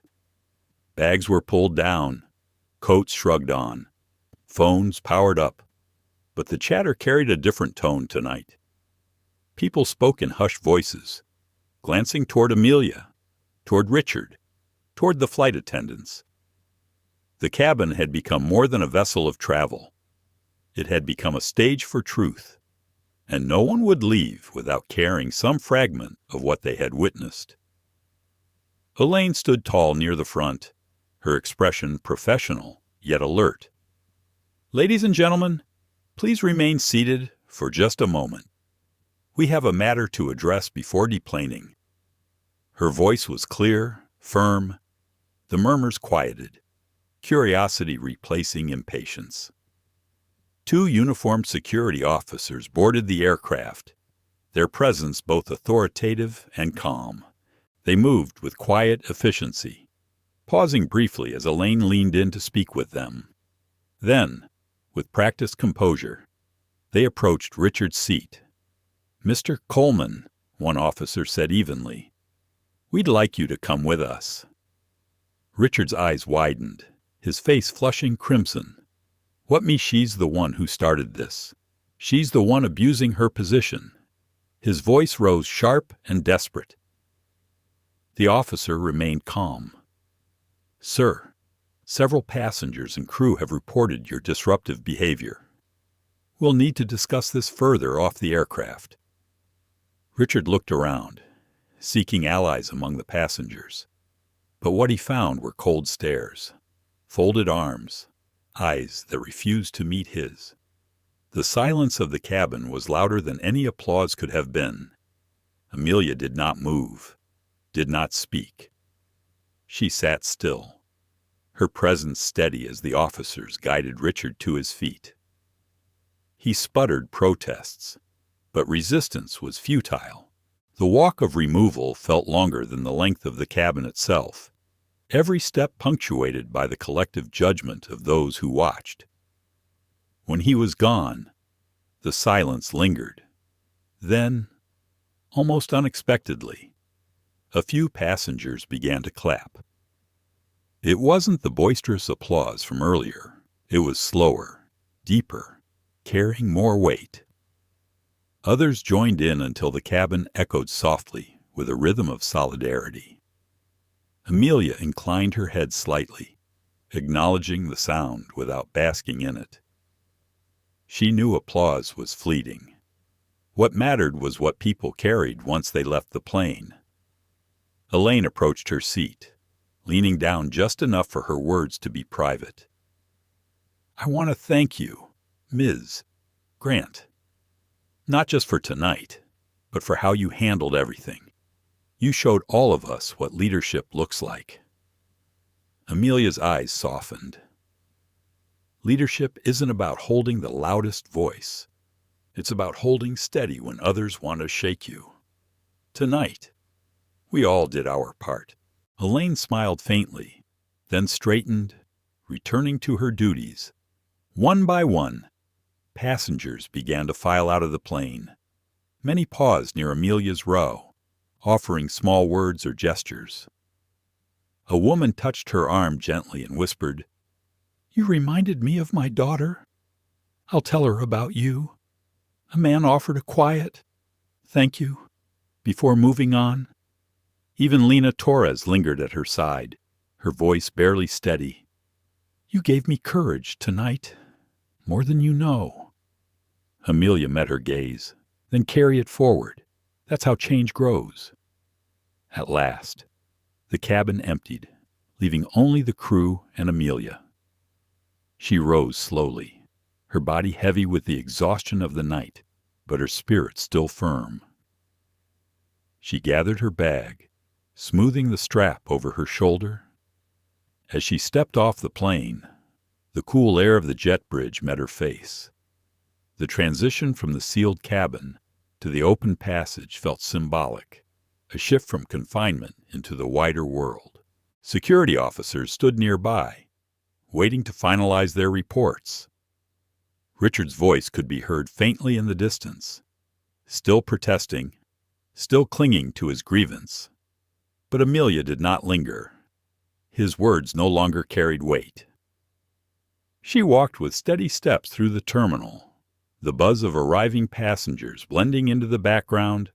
Around her, the world continued as always, announcements over intercoms, rolling suitcases, tired travelers. Yet for her, everything felt changed, not because prejudice had been defeated, but because dignity had been defended. She paused briefly at a wide window overlooking the tarmac. The plane she had just left sat bathed in fluorescent light, its metal skin gleaming against the night. A vessel of travel, yes. But tonight it had been more. It had been a crucible, a place where truth was tested and revealed. Amelia whispered softly to herself, the words carrying the echo of her grandmother's lessons. Strength isn't in the seat. Strength is in how you rise from it. She adjusted her bag and turned away from the window, her steps carrying her toward the exit. The night in New York stretched wide ahead of her, filled with challenges yet to come. But she walked into it steady, unafraid, carrying not just her own dignity, but the hope that others had found some of theirs as well. And in the quiet of her heart, she knew the story of tonight would travel farther than the plane itself.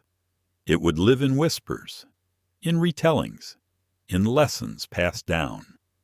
And perhaps, in some small way, it would shift the world a fraction closer to justice. As the wheels touched down and the cabin lights brightened, the echoes of that night lingered far beyond the aircraft walls. This was more than a passenger dispute. It was a mirror held up to society, a reminder of the wounds caused by prejudice, and the strength it takes to confront them with dignity.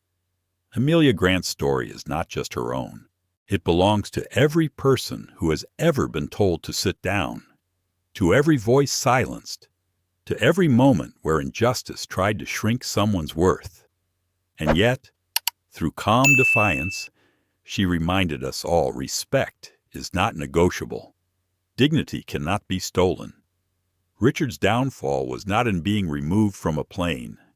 It was in showing the world how bitterness corrodes. But Amelia's triumph was not an applause.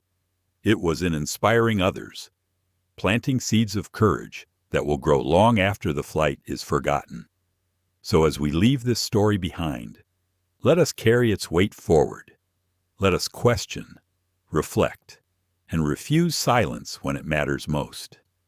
If this story moved you, please like, share, and subscribe so together we keep building a space where voices of truth can never be ignored.